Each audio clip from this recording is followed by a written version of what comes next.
Paper Mario, or Mario's Story for the N64, is a role-playing game developed by Intelligent Systems and published for the Nintendo 64.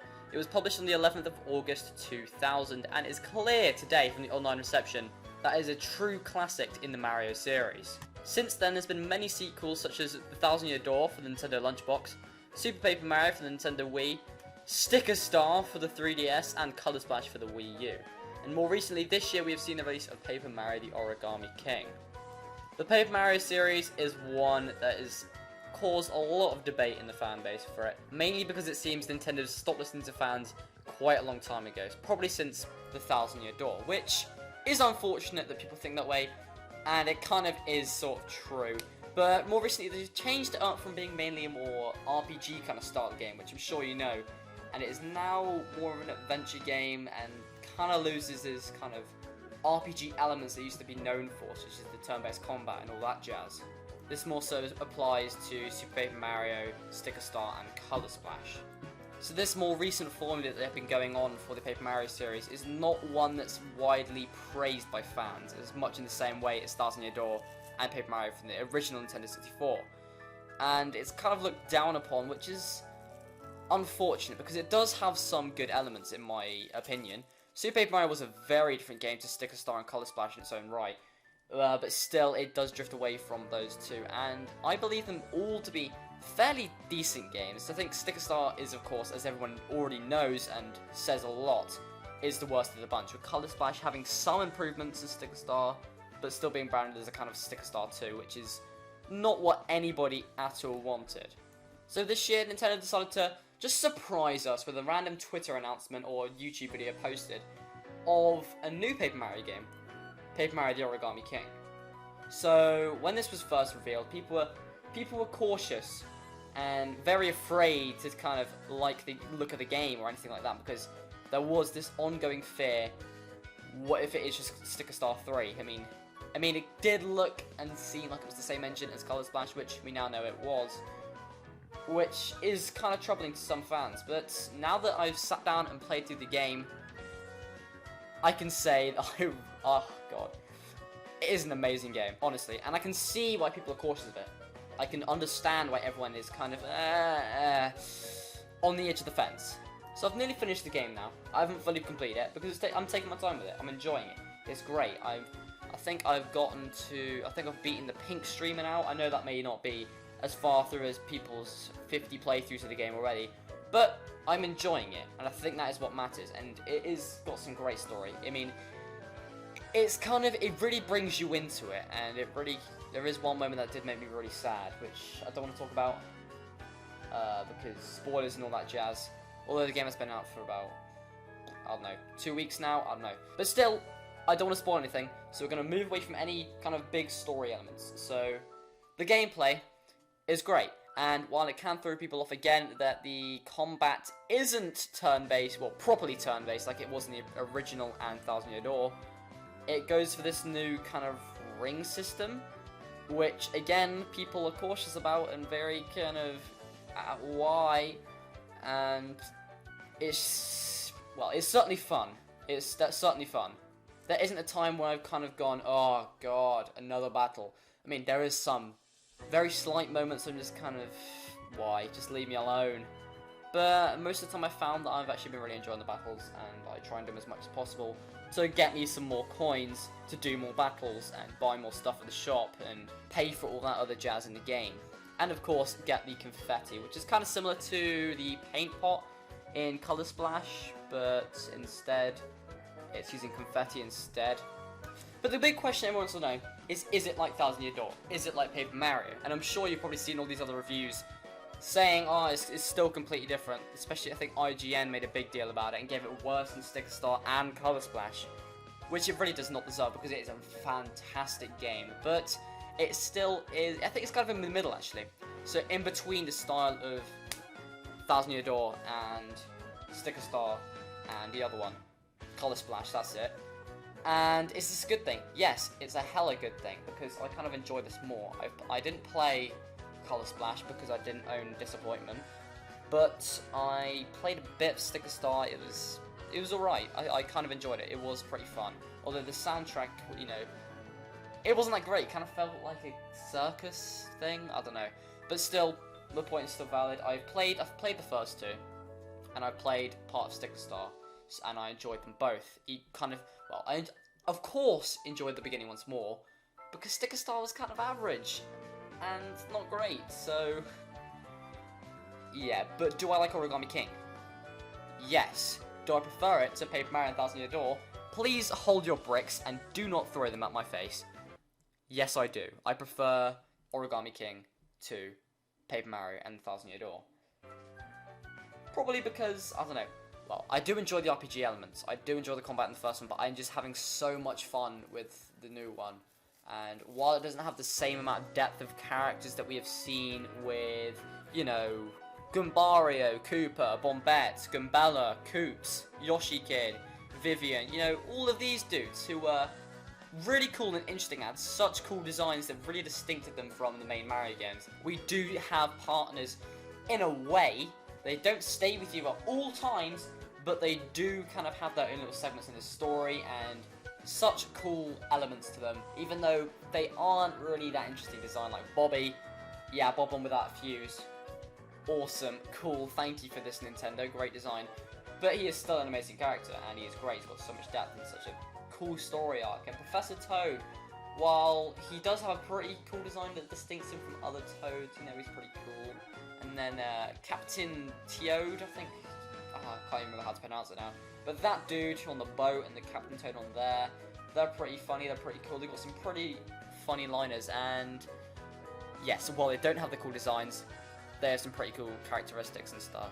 But again, I do wish they had the old designs, so I agree with everyone on that one. Partners did see better days. And the fact also, I know a lot of people complaining about, we don't care about Paper Mario because it was Paper Mario. We cared about, you know, they cared about it because it was Mario's story. And Nintendo has been shoving the paper element down our throats more recently, which is kind of debate between fans whether they like it or not. I know a lot of people were joking when Color Splash came out. Well, the next game is going to be like Paper Mario Into the Fold, which we kind of got now. So be careful what you wish for. But personally, I don't really think it matters. The art style is great. It looks fantastic as hell. And the paper gimmick, while it can seem it does look overused, it does really work with the story. Like the whole origami thing and the thousand-fold arms, all that jazz. It looks really cool, and it does provide some pretty snazzy gameplay elements, and it allows you, because they're used in battles as well, they do allow you to think a lot more about what you're going to do and which order you're going to do them in to get the tactics right. Again, talking about battles and stuff, specifically the boss battles and the Velimentals, I think that's how you pronounce it. The boss battles are really fun, especially the boss battles, because there is a lot of stuff you have to think about to try and weaken them down, how to get to their weak spot, how to tire them out, how to time your attacks right, you know, what to do, basically. I did really like the kind of stationary gimmick ones, like the rubber band boss. While it does seem like a massive walking, talking gimmick, it's got such a cool boss fight. Like, you've got to fling the rubber bands and all that jazz. It's great. As for the Velimental bosses, they're pretty cool as well. I prefer them less because sometimes they can be a bit annoying. But I won't go into that because not all of them were shown in the trailers, so I won't be talking about all that jazz. But the bosses that I think you do see in the trailers as well are the coloured pencils. They're really cool, and there's some great humour in the boss battles as well because they've all got distinct personalities and how to kind of meet them and talk to them and all that jazz. One boss that I don't think was in the trailer that I am going to talk about, but it's not really too important because they don't really do much to the kind of story of things. So the whole puncher fight, that was great. I really enjoyed that and how you had to kind of tackle it so it didn't destroy you basically on your first turn and completely ruin you.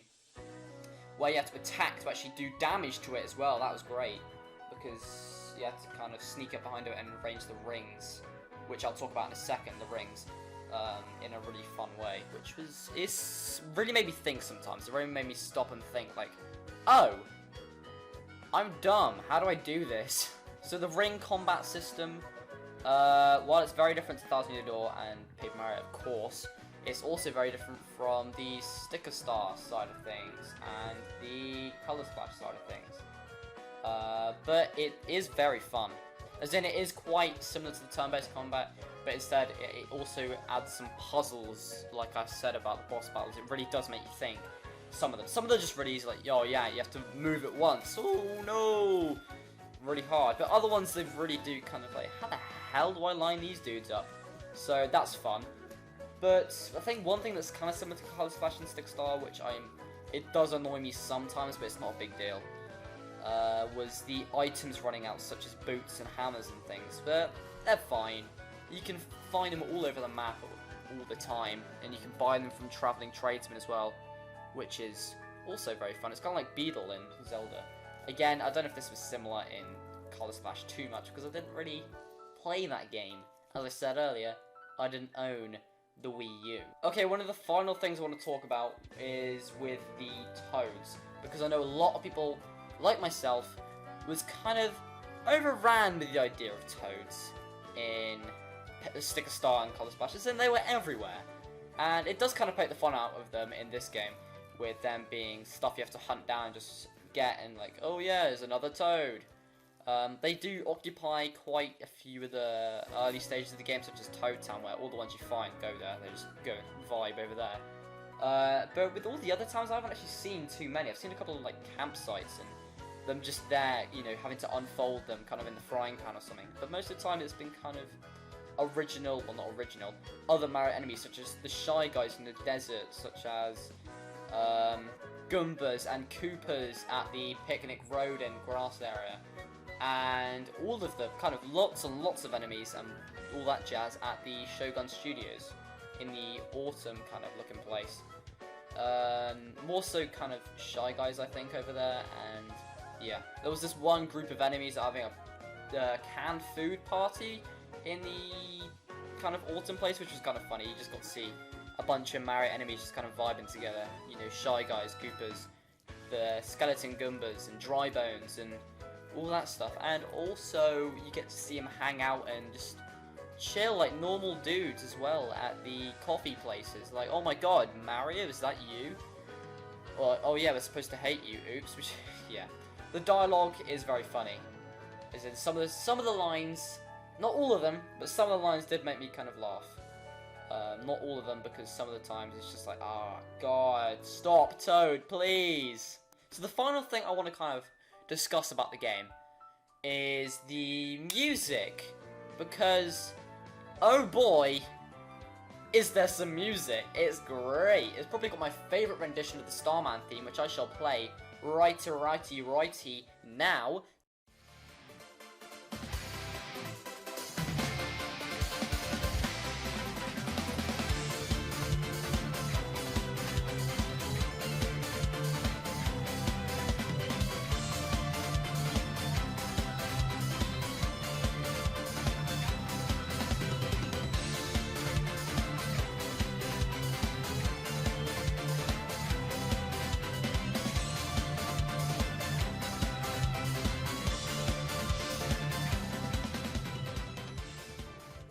And also, the theme is in a great contrast to Sticker Star and Color Splash's more playful theme. This one's more majestic and grand.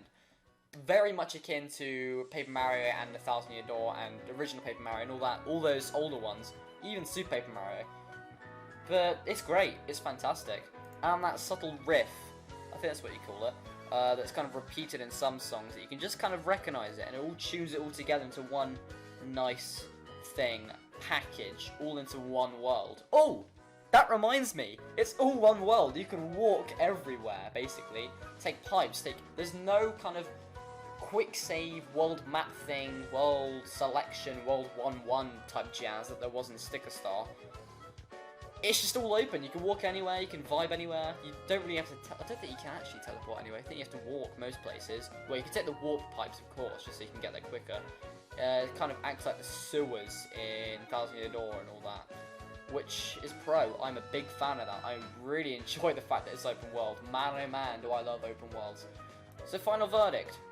Should you get Paper Mario or should you get Paper Mario The Oragami King? Yeah. yeah, if you've got the money, if you've got the time, you've got all that jazz ready, if you've got everything that you need, then do it. It's fantastic. It's great. It's a great time.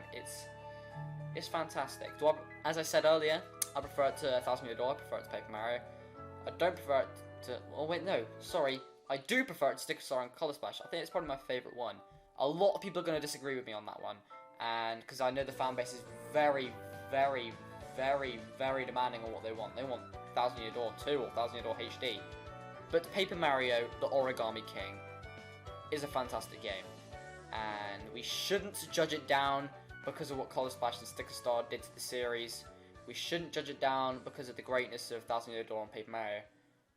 Because it's just such a fun time, and while it doesn't have some of the aspects from the originals, I do actually prefer it. Maybe because I'm not the biggest kind of RPG guy, so I kind of prefer this newer style. But I still do prefer the originals over the Color Splash and Sticker Star. So my opinion is somewhat relevant in the community, but feel free to disregard me. Okay, so thank you for listening to me ramble on about Paper Mario The Origami King. This is a new type of video for me, so let me know how I did. I'm just kind of going to ramble on about newer games and all that jazz, just for a kind of short video. Kind of distant from Spaghetti and all that jazz, but I hope you enjoyed, and I will see you in the next one. Stay crafty.